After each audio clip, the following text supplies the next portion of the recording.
Boa noite, gente. Então, hoje a gente vai ver a última aula do módulo de Astrofísica 1, né? Que é a parte de exoplanetas. E depois tem a parte de Astrofísica 2, que é de cosmologia, galáxias e busca de vida fora da Terra. Essa parte de exoplanetas é uma parte nova da astrofísica, tá? Uma área nova da astrofísica, tem cerca de 20 anos. E vai ser muito importante depois, quando a gente for falar na parte de Astrofísica 2, sobre busca de vida fora da Terra, vai ser muito importante relembrar as coisas que a gente viu nessa aula. Mas não caberia colocá-la na segunda parte do curso, porque ela encerra, na verdade, o conteúdo dessa primeira parte mesmo, tá? Então, essa parte de exoplanetas tem até uma diferença, uma questão de nomenclatura, porque eu vou chamar de exoplaneta seguindo o que normalmente os autores de língua inglesa usam, exoplanets, tá? Mas também você vai encontrar o nome de planetas extrasolares, ou seja, planetas em torno de outras estrelas, tá? Mas essa outra nomenclatura, planeta extrasolar, ela está caindo cada vez mais em desuso, mesmo na língua portuguesa, tá? O pessoal está assumindo mais esse outro nome, exoplaneta.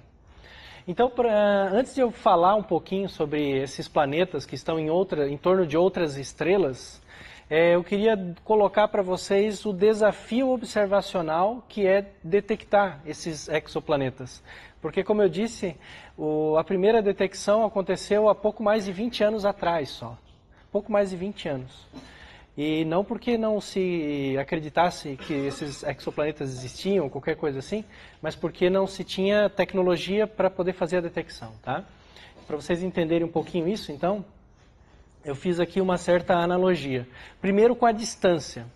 Então, a gente pode imaginar que se a Terra, né, fosse a ponta de um lápis aqui, né, uma pontinha de um lápis, 1 milímetro de tamanho. A gente viu isso quando começamos a falar do Sistema Solar. O Sol seria uma esfera com 10 centímetros de diâmetro, aproximadamente o tamanho da minha mão fechada, tá? Então a Terra a ponta de um lápis, o Sol o tamanho da minha mão fechada, uma laranja, uma coisa assim, tá? E ele estaria a 12 metros de distância da Terra, então essa pontinha do lápis, né? A gente aqui nesse auditório, então ele estaria lá no fundo do auditório, né? A gente já tinha visto essas distâncias quando falamos do Sistema Solar. E o Sistema Solar inteiro, ele teria 1 quilômetro de distância, porque os planetas estão bem distantes uns dos outros, né? A Terra está próxima do Sol, mas você pega os planetas gasosos, eles estão bem distantes do Sol, tá? E a próxima estrela, a estrela mais próxima da gente, próxima a Centauri, ela estaria, então, a 3.000 quilômetros daqui, em Recife. Ah, nós estamos em Joinville, a estrela estaria em Recife, a 3.000 quilômetros daqui, a estrela mais próxima. Então, se você quisesse detectar um exoplaneta em torno de uma outra estrela, e essa estrela fosse a estrela mais próxima da gente, seria mais ou menos essa a comparação de tamanhos e distâncias que você teria que enfrentar. Você estaria aqui, né, aqui em Joinville, tentando detectar a ponta de um lápis em torno de uma laranja em Recife. Essa é a questão de escala que você encontra, tá? Nesses sistemas aqui. Então, é uma distância bem grande e os tamanhos, né, são surpreendentes aí, né?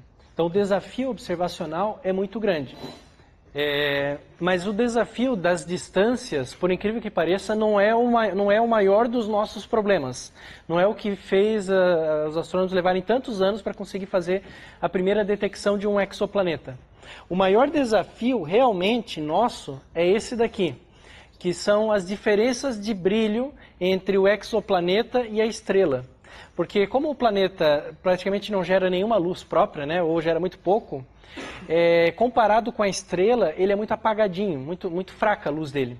Então, para um telescópio detectar o exoplaneta é bem complicado, tá? Aqui eu fiz uma analogia em termos de brilho, né?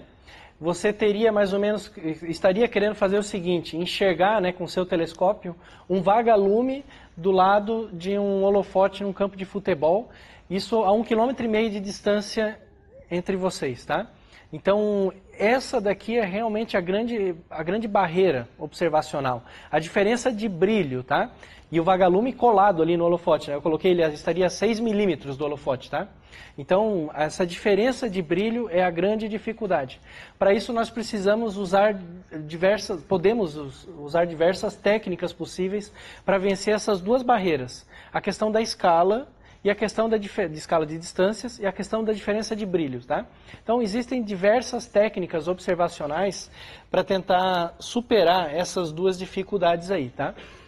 A primeira detecção, como eu já tinha falado para vocês, foi feita em 1995. Na verdade, antes já tinham detectado o exoplaneta, mas ele não orbitava uma estrela normal, tá? Orbitava um pulsar, então não contou muito essa descoberta. A primeira descoberta de um planeta em torno de uma outra estrela adulta, como o Sol, né, que é o que interessa para a gente quando for falar sobre busca de vida fora da Terra, essa aconteceu em 1995 por essa dupla. O Didier Queloz, que é esse rapaz, que agora já não é tão rapaz, né, já passou mais de 20 anos, né, e o Michel Mayor. Ele era um aluno de doutorado e esse aqui era o orientador. Na verdade, o Michel Mayor é o sujeito, digamos, que bolou e construiu todo um ferramental, né, observacional para poder fazer essa detecção. E ele tinha vários alunos trabalhando com ele, desenvolvendo esse ferramental junto com ele, fazendo observações, tá? E calhou que o Didier Queloz, ele pegou os dados certos na época certa e fez a descoberta, né? Tem todo o mérito, porque ele também trabalhou nisso e tudo, não tem como negar que ele tenha mérito. Mas ele não teria feito a descoberta dele se o Michel Mayor não tivesse desenvolvido e criado antes o laboratório todo que estava à disposição para ele poder fazer essa descoberta, né? Então, o mérito é dos dois. Aqui um artigo em que eles publicaram isso em 1995, na Nature, né, chamando a atenção, e eles descobriram, então, um planeta, como diz o título ali, com uma massa semelhante a de Júpiter, orbitando uma estrela do tipo solar, tá? Então, uma descoberta extraordinária, né? O primeiro exoplaneta, em 1995, tá? E eles usaram uma técnica que daqui a pouquinho a gente vai ver um pouquinho, vai falar um pouquinho dela, que é chamada de velocidade radial, tá? Técnica que eles utilizaram para fazer essa detecção. Que é o seguinte: para você fazer a observação por velocidade radial, você fica tentando observar o balanço da estrela causado pelo movimento do planeta em torno dela. Eu vou mostrar um vídeo para vocês aqui, que é o seguinte, olha só. Você tem aqui a estrela, o planeta exageradamente grande, né? Exageradamente grande. E o planeta está orbitando a estrela. Quando ele orbita a estrela, aqui as coisas estão todas exageradas, para vocês poderem ver o efeito, né? Quando o planeta está orbitando a estrela, ele faz a estrela balançar um pouquinho, né? Como a gente já viu antes, os dois fazem a órbita em torno de um centro de massa comum, que normalmente está dentro da própria estrela, mas isso significa que a estrela fica bamboleando um pouquinho em torno do centro dela, tá? Causado pelo movimento do planeta. O planeta brilha muito pouco, então a gente não consegue ver o planeta. Não tem como enxergar o planeta, a diferença de brilho é muito grande. O que a gente observa mesmo é a estrela. E para observar esse movimento da estrela, eu também não vou ver a estrela se mexendo no céu, porque esse bamboleio da estrela é muito pequeno. Em termos observacionais, é uma distância angular minúscula que eu não tenho condições de detectar. O que eu tenho condições de detectar é o espectro da estrela. Então a gente tira o espectro da estrela e tenta detectar o movimento das linhas espectrais, que é o que está sendo mostrado aqui, ó. À medida que o planeta gira, as linhas espectrais vêm de um lado para o outro. Esse movimento das linhas espectrais é o efeito Doppler, que nós estudamos quando falamos de transmissão da luz, né? Então o efeito Doppler faz com que as linhas se desloquem. Se eu medir o quanto que a linha se desloca, qual é a amplitude de deslocamento da linha, eu sei qual era a velocidade da estrela. A velocidade da estrela na órbita. Eu consigo calcular a velocidade da estrela na órbita. E tendo a velocidade da estrela na órbita, eu consigo calcular alguns parâmetros, como, por exemplo, a massa do exoplaneta, tá? E aí, calculando a massa, eu posso descartar, por exemplo, que se trata de uma outra estrela. Né? Porque eu vou calcular a massa e vou ver que é uma massa muito menor do que a massa de uma outra estrela, ou menor que a massa de uma outra estrela.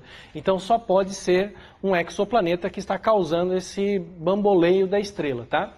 Aqui já tem o gráfico dessa velocidade medida a partir do movimento das linhas espectrais em função do tempo. Tá? Em função do tempo. E esses aqui são dados reais da detecção de um exoplaneta, tá? Dados que tem aqui, e tem uma linha, né, que fez aqui para a gente poder calcular qual era o período da órbita. E aí, esse exoplaneta aqui, ele tem uma órbita de menos que 4 dias, 3 dias e meio. Tá? Significa que é um exoplaneta que está colado praticamente na estrela. Praticamente colado na estrela. Tá? E ele tem uma massa muito grande. Na verdade, essa técnica ela é interessante porque a gente pode, se a estrela for brilhante, a gente pode detectar um exoplaneta para estrelas a qualquer distância de nós. Basta que a estrela seja suficientemente brilhante para que eu consiga tirar um bom espectro dela e ver esse movimento das linhas. Tá? A estrela tem que ser bem brilhante. Então isso é muito bom, muito vantajoso para a gente. Agora, a parte ruim dessa história é que ela naturalmente vai favorecer a descoberta de exoplanetas muito massivos e muito próximos da estrela. Por quê? Porque se o planeta tem uma massa pequena, ele faz com que a estrela se mexa pouquinho.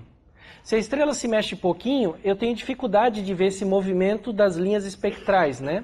Eu tenho dificuldade, não consigo detectar. É mais fácil eu detectar esse movimento quando o planeta tem uma massa grande e faz a estrela se mexer um monte. Tá? E também é mais fácil de eu detectar quando o planeta está muito perto da estrela. Porque quanto mais perto ele estiver da estrela, mais ela vai se mexer também. Mais vai se mexer, tá? Então eu detecto mais facilmente esse movimento aí do exoplaneta. Então a técnica favorece a detecção de exoplanetas que no jargão astrofísico ficaram conhecidos com o nome de Júpiters quentes. Júpiters quentes, que é uma coisa diferente do que a gente tem aqui, né? Júpiters quentes porque são planetas com massas enormes e que estão colados na estrela, bem diferente do nosso Júpiter. Tem uma massa enorme, mas está muito distante da estrela. Aqui no Sistema Solar, quem está perto da estrela é Mercúrio, que é um planeta super pequenininho, tá? Só que a gente não conseguiria, pelo menos nessa etapa, nessa fase agora, detectar um Mercúrio. Não conseguiria, porque ele tem uma massa muito pequena para eu conseguir ver o movimento das linhas, tá? A menos que a estrela estivesse muito, muito perto de nós para ter um espectro com uma qualidade tremenda, tá? Mas não é o que acontece. Agora, essa técnica de velocidade radial, mesmo com as suas dificuldades, digamos assim, né? Ela já rendeu bastante. Hoje, né? Eu entrei no site ali para pegar a contagem. Esse site aqui faz a estatística de exoplanetas, exoplanet.eu. Tem vários outros sites aí que fazem estatísticas, tá? Esse aqui é um site bem confiável. Hoje tem 712 detecções confirmadas de exoplanetas por essa técnica. Então já conhecemos 712 planetas encontrados através dessa técnica daqui, tá? Da velocidade radial. Ela tem um outro ponto fraco, que é o seguinte: ela precisa detectar, né? Ela tem um outro ponto fraco, essa técnica, que é o seguinte: ela precisa, né? Eu preciso ver a estrela se movimentando. E esse movimento precisa ser na minha linha divisada. Não adianta a estrela se movimentar assim, porque o efeito Doppler que eu posso detectar é quando o objeto se aproxima e se afasta de mim. Se ela gira assim, ela mantém a mesma distância na prática de mim. Então eu não detecto efeito Doppler nenhum e não detecto velocidade radial nenhuma. Então tem o caso perfeito, que é o sistema estar girando bem na minha linha divisada, assim. Ou ele está girando assim, que é o caso que eu não detecto nada. E é claro que a natureza, a maioria dos casos, vai ser intermediário. Então eu tenho um outro viés, eu só consigo detectar sistemas assim, ou pouco inclinados, tá? Pouco inclinados. Aí, todos os outros sistemas eu não vou conseguir detectar bem por essa técnica.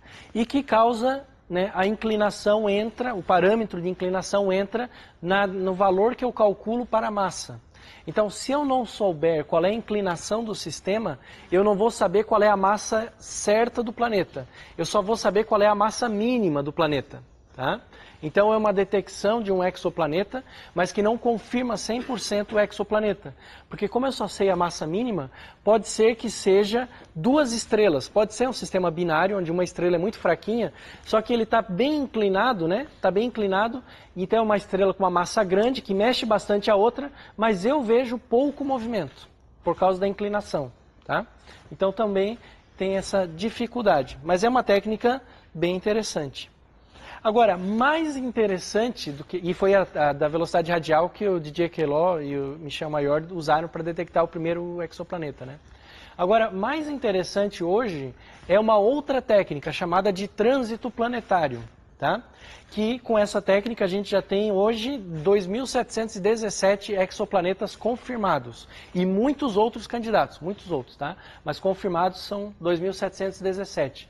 Ela é mais simples em entender do que a da velocidade radial.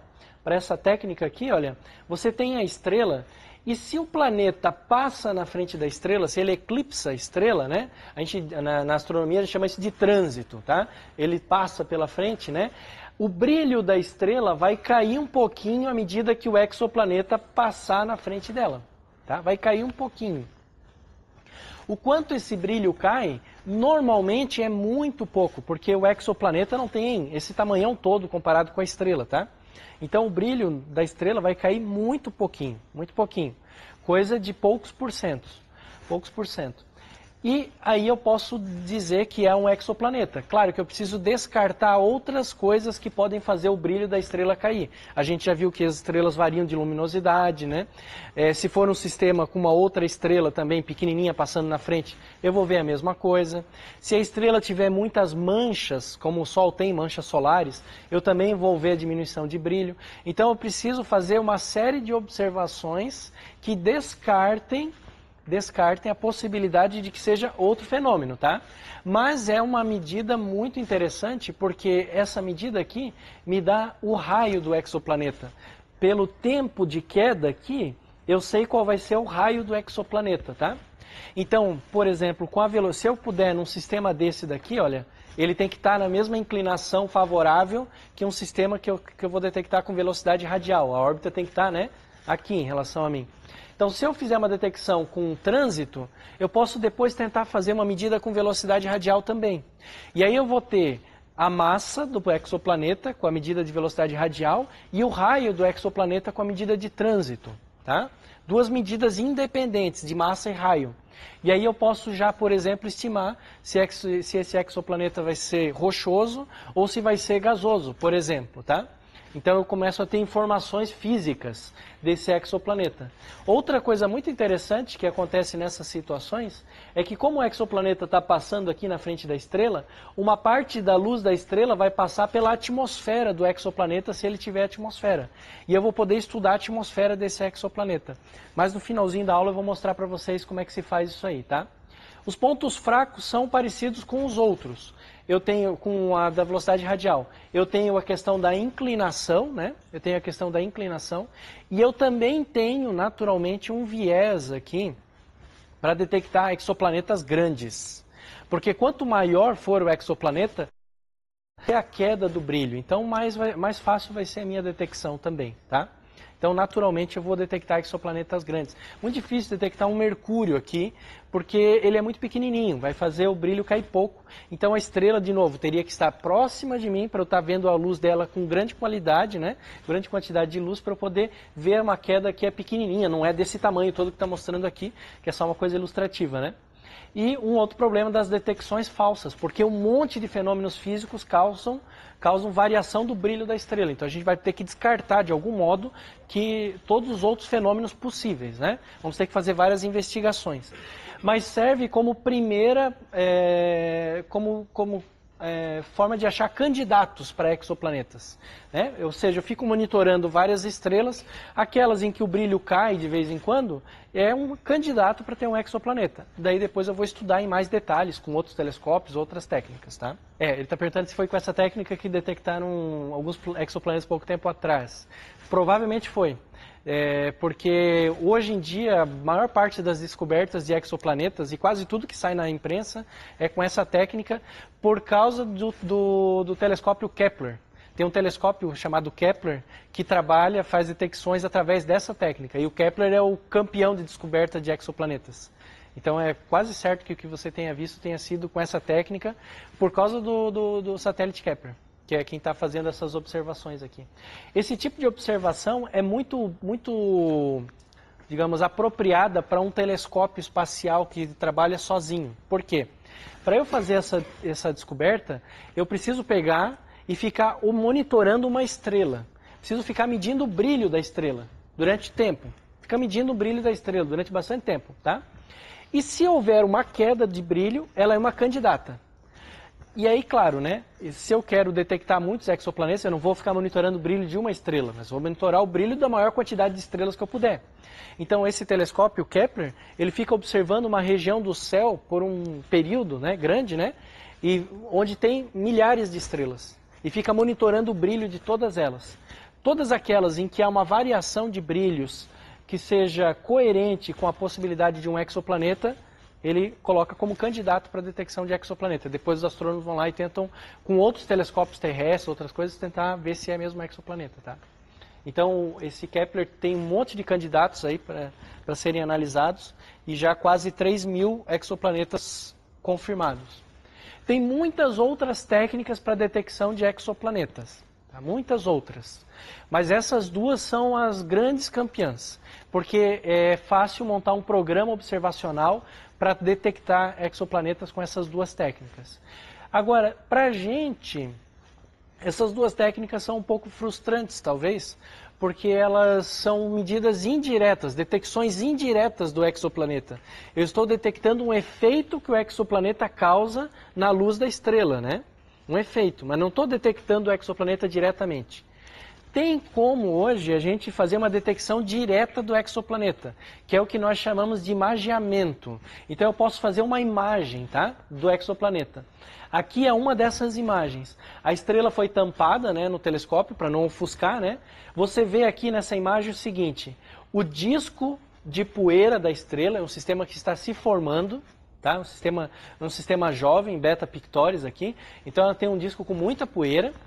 E você vê aqui duas manchinhas brancas, que são o exoplaneta em dois momentos diferentes.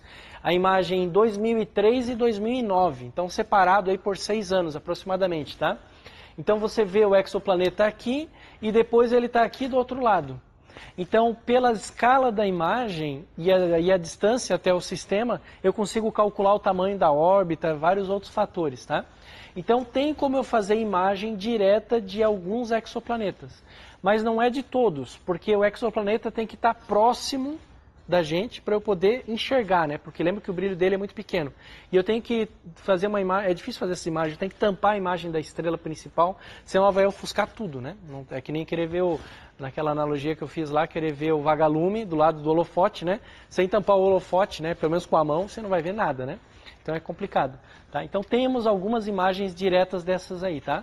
Para fazer essa daqui, olha só, foi usado um telescópio de mais de 8 metros, tá? Então não é fácil fazer essas imagens.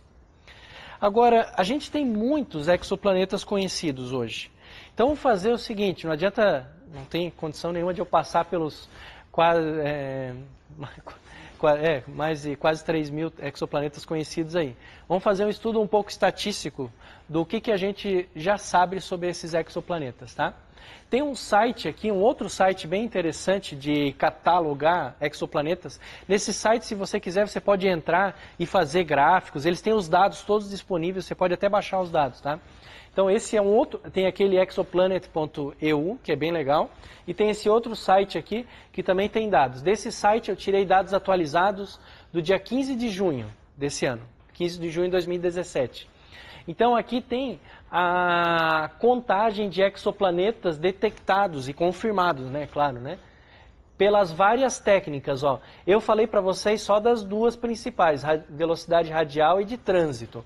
Mas ele mostra aqui mais 6 técnicas que eu não mostrei para vocês, tá? Porque se você pegar aqui, então a contagem começa, né? Aqui ele está botando o gráfico 1989 por causa daquela detecção de um exoplaneta em torno de um pulsar. Mas eu não vou contar aquilo. Eu começo aqui em 95, quando foi detectado em torno de uma estrela. E depois o número de contagens cresce exponencialmente. porque os programas de detecção aumentaram e a técnica também estava bem sofisticada, né? No começo se detectava só exoplanetas, aqui com essa cor que refere velocidade radial, que foi a técnica que o Didier Queloz e o Michel Mayor desenvolveram. Michel Mayor e o Didier Queloz, né? Então eles detectaram primeiro muitos planetas com essa técnica da velocidade radial. Na verdade existiam vários grupos concorrentes na época, todos eles estavam no estado da arte. Todos eles estavam em condições de fazer uma detecção. Ali era questão de sorte. Quem que ia pegar a estrela certa, com a qualidade certa de dados e fazer a detecção, tá? Tinham vários grupos. Hoje é o normal isso na ciência, né?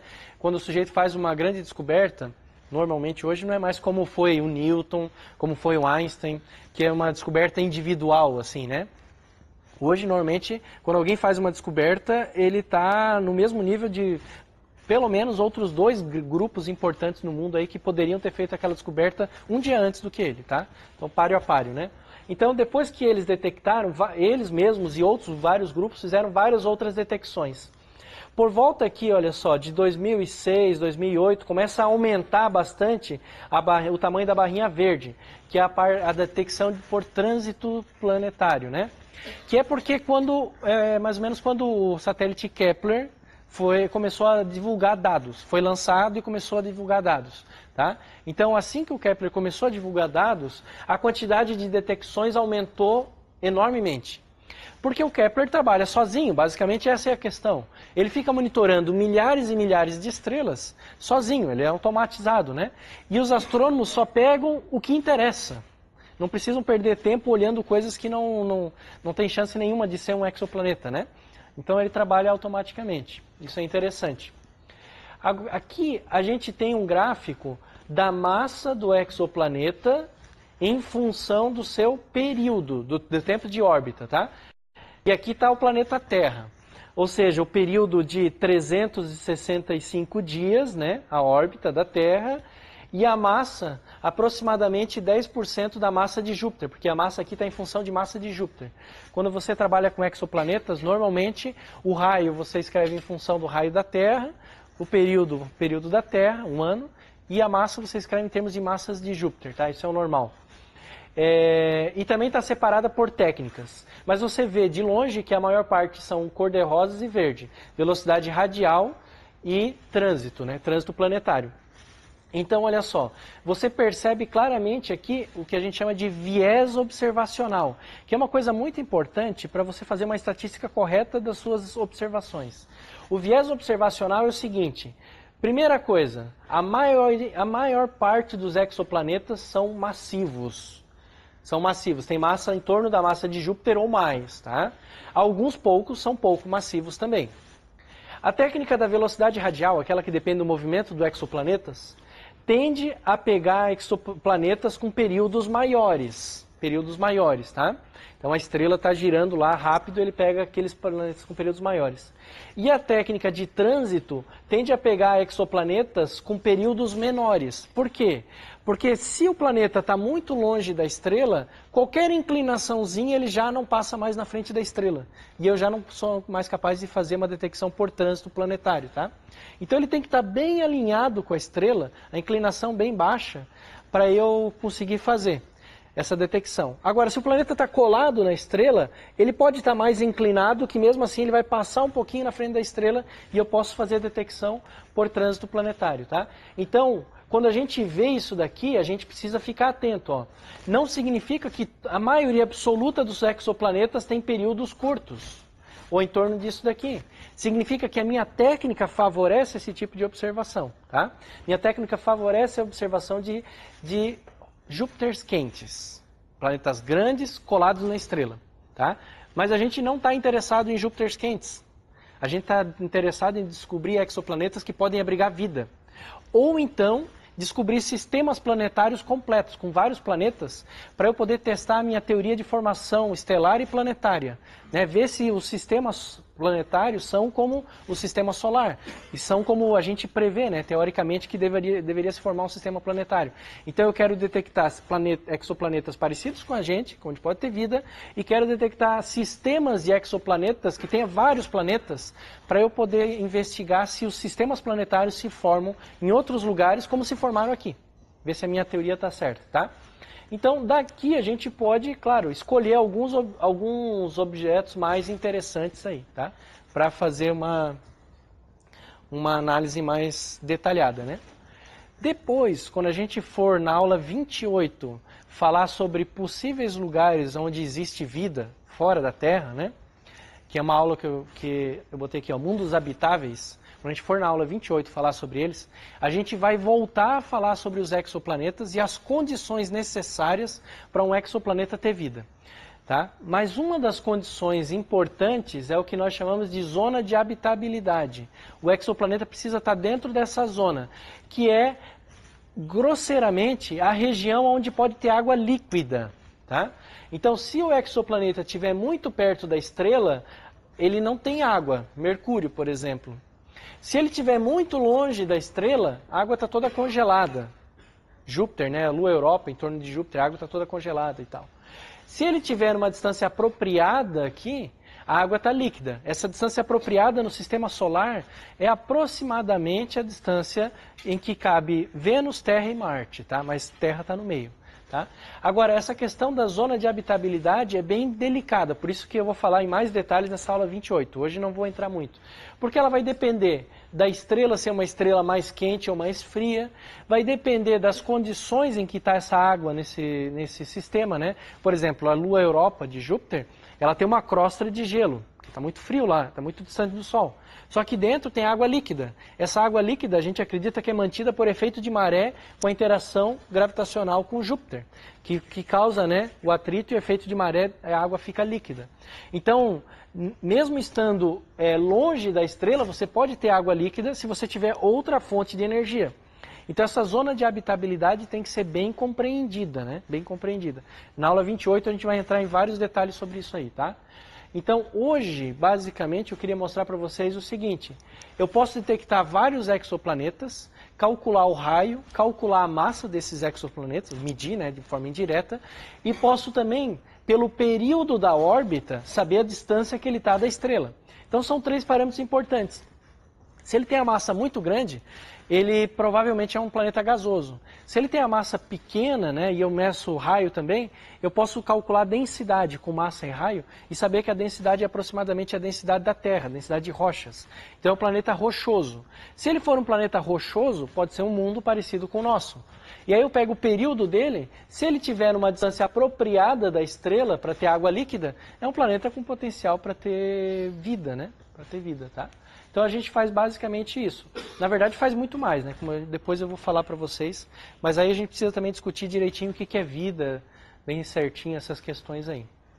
Aqui eu peguei um dado atualizado de um outro site que eles catalogam exoplanetas com potencial para ter vida.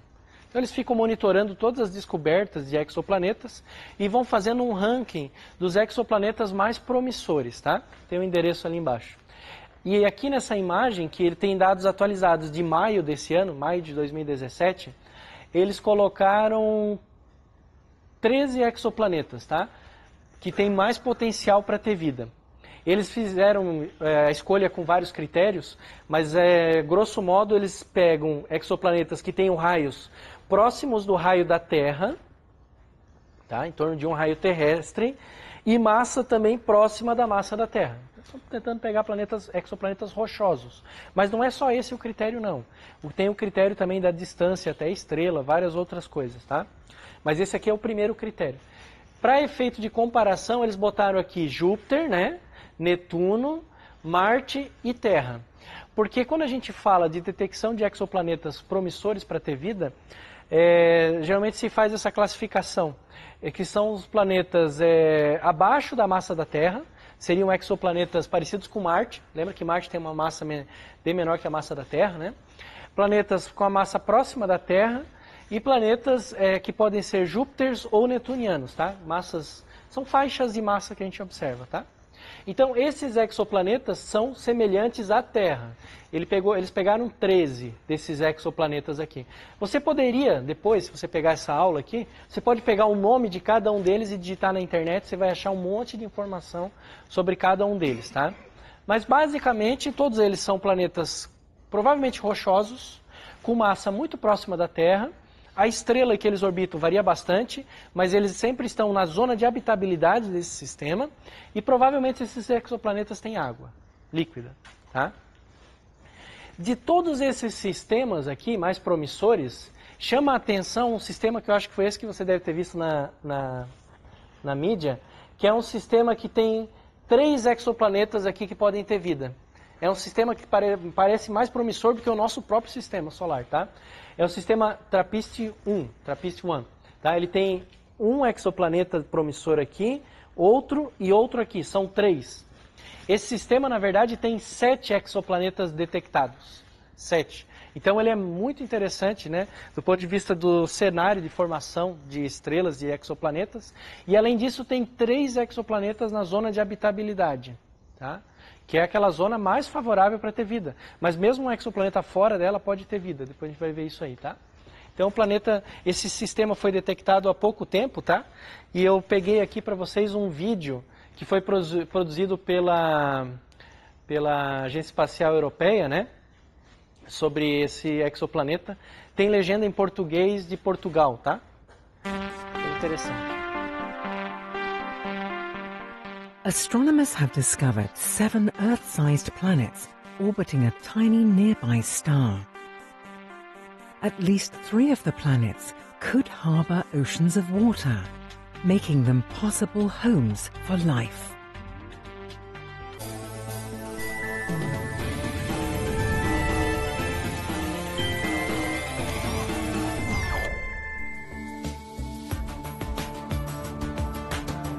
Just 40 light-years from Earth lies TRAPPIST-1. It's a small, dim red star known as an ultra-cool dwarf, only slightly bigger than Jupiter. In early 2016, astronomers using the small robotic TRAPPIST telescope found the first planets orbiting the star. With follow-up observations, a total of 7 worlds have now been identified in the system. Astronomers discovered and learned about the planets orbiting TRAPPIST-1 by studying tiny regular dips in the star's brightness. These are caused by the planets passing in front of it and blocking some of its light.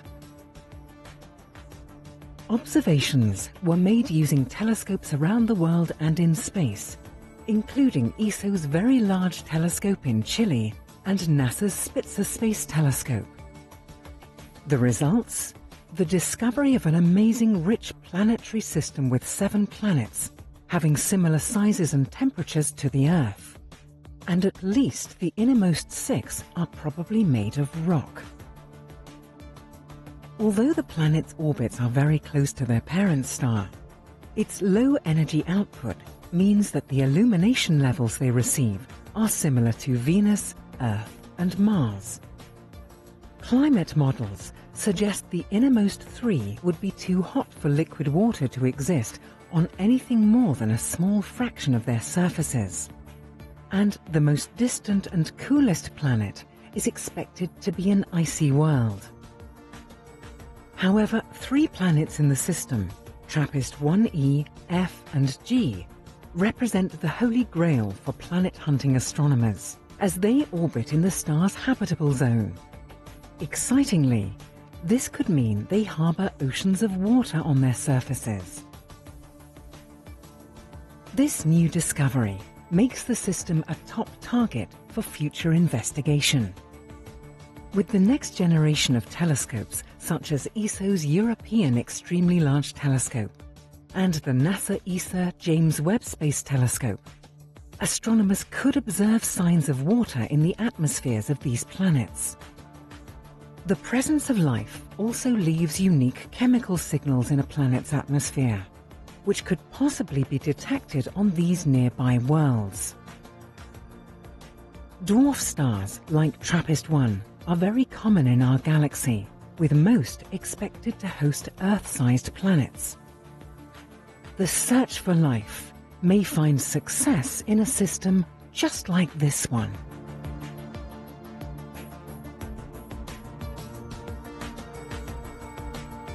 Então esse sistema aqui, TRAPPIST-1, né, veja que ele é muito promissor, mas foi detectado por um telescópio, a primeira detecção é um telescópio robótico. Essa é uma grande tendência hoje na astrofísica, telescópios robóticos, que são telescópios que são programados para ficar varrendo o céu uma noite atrás da outra, procurando alvos específicos. Então esse telescópio robótico aí, ele ficava procurando estrelas que tinham variação de brilho de acordo com a possibilidade de exoplanetas, trânsito, né? Mas você tem telescópios robóticos que ficam monitorando galáxias, telescópios robóticos que ficam monitorando explosões de supernovas, etc. Essa é a parte mais o que tem se tornado, né? Uma coisa muito comum em astrofísica. Porque em astrofísica você não controla o experimento, né? O nosso experimento acontece aleatoriamente no espaço. Então a gente só pode ficar observando, querendo ver acontecer, né? E para isso, para a gente maximizar a chance de enxergar alguma coisa, precisa olhar a maior quantidade possível de objetos. E nada melhor do que uma coisa programada que faça isso automaticamente, tá? Então esses telescópios robóticos aí estão dominando, estão tomando a frente, tá? A gente tem uma palavra muito comum que vai aparecer bastante no curso a partir de agora para isso, em astrofísica, que se chama survey. Tá? Então eu vou falar bastante disso, de survey, que seria uma busca, fazer uma busca automatizada, tá? Então tem vários tipos de surveys. Esse daqui é um survey típico, né? Está varrendo o céu e coletando esses dados aí. E eventualmente se descobre coisas diferentes. Você fez uma observação de uma estrela variando de brilho e poderia aparecer um planeta, então ele deixou lá, indicou, né? Ó, esse aqui tem potencial, aí depois um astrônomo vai olhar os dados com cuidado e vai ver se vale a pena pedir tempo de telescópio em outros telescópios maiores, né? A detecção nesses surveys em geral, a primeira é com um telescópio pequeno, automatizado, e depois quando é um objeto interessante, você pede tempo em telescópios grandes, como aquele que eles mostraram, né, do ESO ali, tá? Então, se for um objeto interessante, ele vai pedir tempo. E eventualmente aparecem umas coisas que ninguém nunca viu. Tá? Então se descobrem coisas novas que não se esperava. Esse é o futuro da astrofísica para o próximo século, tá? Esses surveys. E esses surveys criam para a gente, para vocês terem uma ideia, um outro grande problema, que é uma quantidade incomensurável de dados, tá? Todos esses surveys estão gerando terabytes de dados, terabytes. O satélite Kepler mesmo gera uma quantidade imensa de dados. E ele precisa mandar esses dados para a Terra. Então é complicado. Por isso hoje está se tornando comum, só um parênteses, né, o que a gente chama de observatórios virtuais. Observatórios virtuais são bancos de dados que estão disponíveis com dados desses telescópios. São tantos dados que é impraticável a gente analisar tudo. Os astrônomos tentam, usando algoritmos de computador, selecionar os dados que interessam para eles. Tá? Mas a quantidade de dados é imensa, tem muita coisa nesses bancos de dados. Então, provavelmente, uma coisa frustrante, o astrônomo desse próximo século é um astrônomo que não vai mais para o telescópio.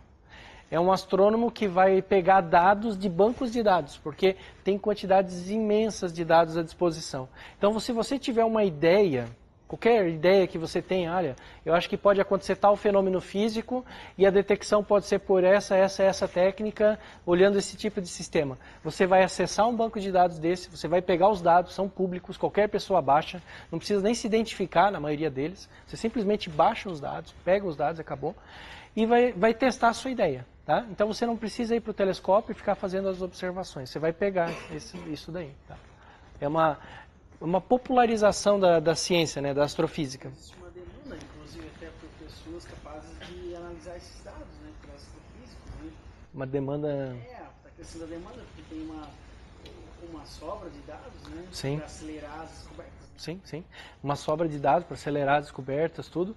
E a astrofísica é uma área que tem historicamente, É uma área interessante, porque na astrofísica sempre se contou com a colaboração de astrônomos amadores.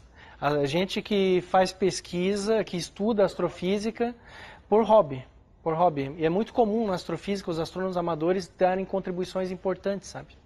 Então hoje é a melhor época para os astrônomos amadores, porque eles podem varrer esses bancos de dados que são gerados com telescópios às vezes de 8 metros. Dados que são extraordinários, de qualidade impecável, sabe? Então basta você ter uma boa ideia e saber aonde procurar, aonde testar a sua ideia. Você não vai gastar um real para fazer isso, a menos que seria um computador com acesso à internet que provavelmente você já teria. A astrofísica está caminhando nessa direção para todas as áreas, inclusive galáxias, cosmologia, tudo isso. Está caminhando nessa direção. Nesse gráfico aqui, que está meio, o contraste está ruim, tem uma imagem aqui da nossa galáxia, né? E aqui está mostrando a Terra, né, o nosso sistema solar, né? E aqui nessa faixa aqui, olha só, a vermelha, os exoplanetas conhecidos. A maior parte dos exoplanetas conhecidos estão nesse pedacinho da nossa galáxia.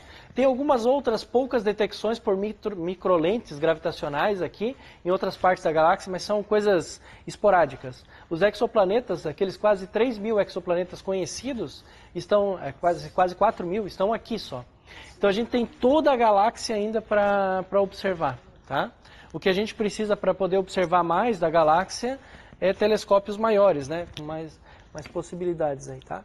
Mas a gente tem a galáxia inteira ainda para procurar por exoplanetas. Então tem muita coisa ainda por fazer, tá? Eu separei para vocês aqui alguns exoplanetas interessantes. Na verdade, dois casos de exoplanetas interessantes, porque não que pode ter vida, né? Mostrei aqueles que podem ter vida, mas interessantes pelo seguinte. O primeiro caso é esse sistema aqui, HD 131399, uma estrela, tá? Se descobriu que esse daqui é um exoplaneta que tem 3 sóis. 3 sóis, então aparece no horizonte 3 sóis, tá? Você vê aqui, tem imagem dele. Tem a estrela principal aqui, a estrela A do sistema, tá? Aqui é o exoplaneta. Ele está orbitando essa estrela, o exoplaneta. Só que essa estrela, que é mais massiva, está sendo orbitada por outras 2 estrelas. Então isso aqui é um par binário, né? As duas orbitam uma a outra e orbitam esse sistema aqui também. Então, para quem está nesse exoplaneta, ele está orbitando essa estrela. Mas para quem está nesse exoplaneta, essa pessoa, né, esse ET, né, veria 3 sóis no céu, né, 3 sóis no céu, tá? Então, um sistema super interessante, tá? Esse sisteminha aí. Eu não coloquei aqui, mas a distância dele é maior. Eu acho que ele já está a mais de 100 anos-luz.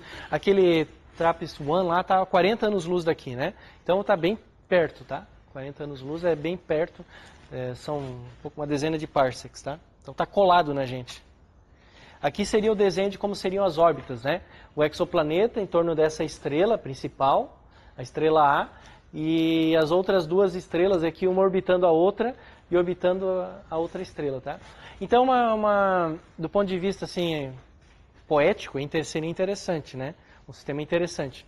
Mas do ponto de vista da física é mais interessante ainda, porque por muito tempo, como eu acho que já disse para vocês em outra ocasião, eu acreditava que isso aqui fosse possível, porque gravitacionalmente é uma loucura esse sistema, né? Uma loucura. Tem puxões gravitacionais de todos os lados, então sempre se pensou antes disso, antes de observar um negócio desse, que essas órbitas seriam instáveis. Que esses exoplanetas seriam jogados para fora do sistema, né? Porque uma hora o exoplaneta está vindo para cá, daí as outras estrelas estão passando, dá um puxão gravitacional e ele é jogado, expulso. Ele acelera, tira ele de órbita, tá? Coisas que a gente sempre acreditou que acontecesse aqui também. Que depende de 2 coisas, para perguntando se é possível existir vida nesses sistemas aqui, né? Precisa de 2 coisas. Primeiro, a questão da temperatura no exoplaneta. Tá? Essas 2 estrelas aqui, por exemplo, são bem fraquinhas. Então, nesse sistema aqui, o que vai determinar mesmo é essa daqui. Que vai determinar se o exoplaneta é quente ou frio. Esse seria o primeiro fator importante. Depois, a estabilidade da órbita. Esse daqui é um sistema bem jovem, tá? Ele tem 16 milhões de anos só. Então, é um sistema que está nascendo ainda. A gente precisa ver se a órbita vai ser estável por tempo suficiente para desenvolver a vida ali, né? nesse exoplaneta. Depois a gente vai ver, vai ter na parte... Na terceira parte, o curso de Astrofísica 2 é dividido em 3 partes: galáxia, cosmologia e busca de vida fora da Terra, astrobiologia. Quando a gente for falar de astrobiologia, a gente vai ver que a vida leva um tempo para desenvolver, né? Por exemplo, na Terra, o nosso planeta tem 4 bilhões e meio de anos. E a vida surgiu 800 milhões de anos depois da formação do planeta. Então, esse sistema tem só 16 milhões de anos. Ainda tem muito tempo para poder desenvolver vida nesse sistema ali, né? Então, precisa ver se a órbita fica estável por mais tempo. E o outro tipo de planeta interessante seria o que a gente chama de planetas nômades, tá? Que são planetas que estão viajando soltos pelo espaço, não estão ligados a nenhuma estrela.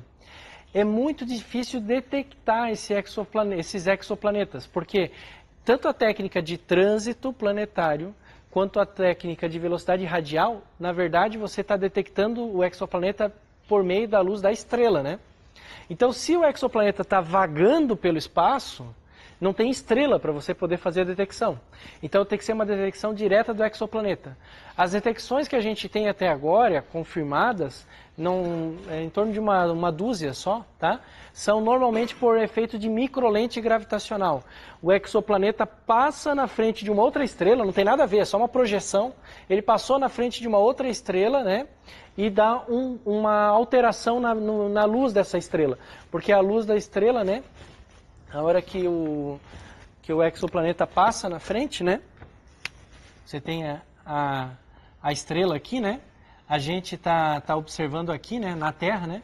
O exoplaneta passou aqui na frente da estrela. Então, um raio de luz da estrela que iria para fora, né? Ele vai ser desviado para a gente. Mesma coisa para cá.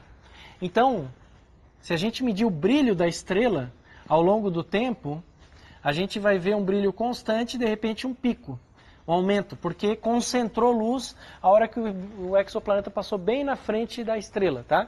Isso chama microlente gravitacional. É um efeito da teoria da relatividade geral, né? A luz é desviada pela matéria, tá? Então, uma lente gravitacional. Só que uma microlente, porque a massa de um exoplaneta é muito pequena, tá? E aqui a detecção é única, vai acontecer uma só vez na vida, né? O exoplaneta passou na frente daquela estrela e foi para outro lado, ele não está orbitando a estrela, tá? Então, para detectar isso daqui, você tem que também ficar com telescópios robóticos, monitorando o céu, a maior quantidade possível de estrelas, o maior tempo possível. E você vai ver algumas microlentes gravitacionais, tá? Pela quantidade, pela amplitude do aumento de brilho, pela largura, etc., você tira informações sobre o exoplaneta e também descarta outras coisas, porque depois você fica monitorando a estrela para ver se ela fica constante, né? Se ela ficar variando, não é uma microlente gravitacional, é alguma outra coisa que está causando a variação. Então tem que descartar esses fenômenos e tal, mas dá para estudar. Então essa detecção de planetas nômades é muito interessante para a gente, tá? Infelizmente, a gente tem poucos dados ainda, ou felizmente, né, porque tem trabalho para fazer, né? Vai ter alguma razão para pagar o nosso salário, hein? Mas tem muitos poucos dados. Então, as estimativas da quantidade de planetas nômades variam absurdamente, tá? Eu estava olhando alguns artigos sobre isso aí. Então, chega a ser cômico, porque tem artigos que falam de 100 mil exoplanetas nômades na galáxia. 100 mil. 100 mil não é nada. A nossa galáxia tem 200 bilhões de estrelas. Tá? 200 bilhões de estrelas. E tem outros artigos que vão falar de 2 exoplanetas nômades para cada estrela na galáxia. E alguns chegam a falar de 100 exoplanetas nômades para cada estrela na galáxia. Tá? Então o número varia absurdamente porque os astrônomos não sabem nada a respeito. É só especulação, tá? É assim que acontece as ciências, estão especulando, né?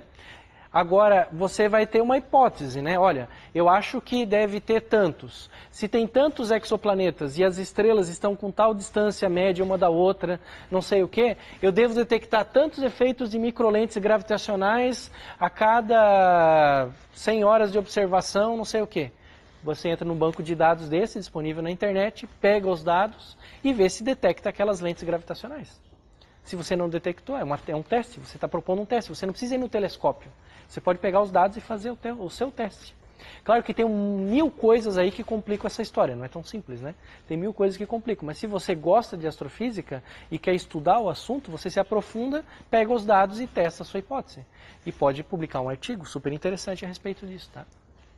Claro que tem um monte de gente tentando fazer a mesma coisa, né? Então é uma competição, mas é interessante, né?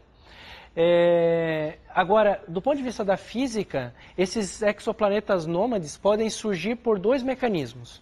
O primeiro, que a gente acha que é o mais importante, é que simplesmente aquele mecanismo de formação, de nascimento de uma estrela, que é o colapso de uma nebulosa, ele funciona para qualquer nebulosa e para qualquer massa. Não é só para a massa que pode gerar uma estrela, que é aproximadamente 8% da massa de Júpiter. Se eu tiver uma nebulosa com pouca matéria, ela pode se condensar e formar um planeta, ao invés de uma estrela. Tá? Um planeta. E esse planeta vai estar errante, vai estar nômade. Se formou um planetinha que está nômade. Se ele tivesse mais massa, seria uma estrela. E a gente estaria vendo a estrela. Então, assim como tem um monte de estrelas nômades, o Sol é uma, tem um monte de planetas nômades. E a teoria de formação dessas nebulosas diz, né, lembra, que deve se formar principalmente corpos com massa menor, massa pequena, deve ser o mais comum. Então, se essa teoria estiver certa, o número de exoplanetas comparado com errantes ou nômades, comparados com o número de estrelas na galáxia, deve ser muito maior, porque deve se formar principalmente objetos com massas pequenas, e não objetos com massas grandes, que vão virar as estrelas. Tá? Agora, essa teoria não é tão simples, né? Não é tão simples, porque essa nebulosa não se colapsa inteira para formar uma estrela. Vocês já viram, quando eu mostrei o vídeo da formação de aglomerados estelares, né? Que esse colapso é em vários pedacinhos, tá? Então, é uma física mais sofisticada do que simplesmente um colapso só, tá? Então, por isso que os astrônomos estão divergindo um monte sobre esse número aí. Mas é uma tendência para o futuro, com a disponibilização de mais telescópios robóticos e a importância dessa informação aqui, que a gente descubra mais sistemas. Porque, com base nisso, a gente pode testar também o mecanismo de formação das estrelas dos planetas, tá? E pode fazer uma outra coisa muito importante, que depois a gente vai ver no começo de Astrofísica 2. A gente não sabe, a nossa galáxia tem uma massa muito maior do que a gente é capaz de ver. Pelo que a gente enxerga de estrelas na galáxia, a nossa galáxia deveria ter uma massa. Mas se a gente mede o movimento pela força gravitacional, deveria ter uma massa muito maior do que isso. Muito maior. Então tem uma massa escondida na galáxia, que os astrônomos chamam de matéria escura. Tá? A gente vai falar sobre isso em Astrofísica 2. Isso daqui pode ser uma parte da resposta da matéria escura. Planetas eu não consigo ver, né? Não consigo ver. Então pode ter um monte de planeta vagando por aí, que pode ser uma parte dessa resposta, tá? É possível que esses planetas nômades acabem entrando no campo gravitacional de alguma estrela e aí... Tipo entrar em órbita ou colidir, né? Tipo planeta Nibiru, né? Planeta X, essas coisas, né? Em teoria, sim. É possível que eles entrem em órbita num sistema estelar, tá? Em teoria. Por outro lado, se você pega... Lembra, no comecinho dessa aula eu falei, depois quando a gente falar da nossa galáxia vai ficar mais claro, mas no comecinho dessa aula eu falei que a estrela mais próxima da gente, a Próxima Centauri, em termos de escala, seria como o Sol sendo uma laranja, ela uma laranja a 3.000 quilômetros uma da outra. Então, pensa, em termos, a probabilidade de uma colisão de estrelas em órbita é zero, praticamente zero. Se eu tiver 100 exoplanetas, não vai melhorar muita coisa, assim, né, essa história, tá? Vai ser duas laranjas a 30 quilômetros uma da outra. Ou menos, na verdade menos, né? Porque a questão é volumétrica, né? Então, muito menos do que 30 quilômetros. É, muito mais, né? Muito mais. Não 30 quilômetros. Então, duas laranjas a centenas de quilômetros uma da outra. Então, a chance, teoricamente é possível, mas a chance dessa colisão aí é praticamente nula. Exceto no aglomerado estelar, onde você tem um monte de estrela próxima e também deve ter a formação desse tipo de coisa aqui. Daí a chance pode aumentar, tá? Mas aqui não. E para encerrar essa aula, adiantando um pouquinho que a gente depois vai ver na questão de busca de vida fora da Terra, Esses planetas que passam na frente da estrela são muito importantes para os astrônomos, porque quando o planeta passa na frente da estrela, a gente pode conseguir medir o espectro da atmosfera do planeta. E aí saber a constituição química da atmosfera desse planeta. E saber se tem vida ou qualquer outra coisa nessa atmosfera. Então eu peguei um vídeo aqui, tem o link ali embaixo, para mostrar isso para vocês, tá? Since the early 1990s, astronomers have known that extrasolar planets, or exoplanets, orbit stars light years beyond our own solar system. Because most exoplanets are too far away to be directly imaged, characteristics such as size, composition, and atmospheric makeup must be determined through a variety of indirect methods. For instance, when an exoplanet passes in front of its star, or transits, it blocks a fraction of the star's light and causes a dip in brightness. Large planets block more light, so the size of the dip can be used to determine the size of the planet. By observing an exoplanet's gravitational pull on its star, astronomers can also determine the planet's mass, and thus calculate its density, to see if it is composed of rock, like Earth, or gas, like Saturn. But to fully understand an exoplanet, astronomers must study its atmosphere, and the information that they need is encoded during a transit. As the planet crosses its star, its atmosphere absorbs certain wavelengths of light, or colors, while allowing other wavelengths to pass through. Because each molecule absorbs distinct wavelengths, astronomers spread the star's light into its spectrum of colors to see which wavelengths have been absorbed. The dark absorption bands act as molecular fingerprints, revealing the atmosphere's chemical makeup. Knowing the depth and density of the atmosphere is also important. To figure this out, astronomers observe the transit at many different wavelengths. At wavelengths where more absorption occurs, the planet will appear larger, with the change in size indicating how deeply the atmosphere extends, and its density at different altitudes. Measuring the depth of absorption at each wavelength gives astronomers the planet's transit depth curve, which allows them to model the composition, height, and density of the atmosphere, providing a detailed picture of the planet. Recent studies suggest that exoplanets and their atmospheres come in a wide variety. At one extreme are hot Jupiters like WASP-19b, a boiling gas giant that orbits its star far closer than Mercury orbits our Sun. Visitors who could survive the heat might complain about the air quality. Planet WASP-19b's jagged transit depth curve suggests a deep atmosphere of poisonous hydrocarbons, with methane and hydrogen cyanide far more abundant than water. By contrast, planet Gliese 1214b is a comparatively inviting water world. Its nearly flat transit depth curve hints at a shallow atmosphere of pure steam enveloping an ocean thousands of kilometers deep, with an interior of hot ice, water solidified by extreme pressure rather than cold. As detection methods improve, astronomers will search the atmospheres of Earth-sized planets for signs of life such as water vapor, oxygen, and methane, taking us one step closer to finding a world like our own, all thanks to some flickering starlight.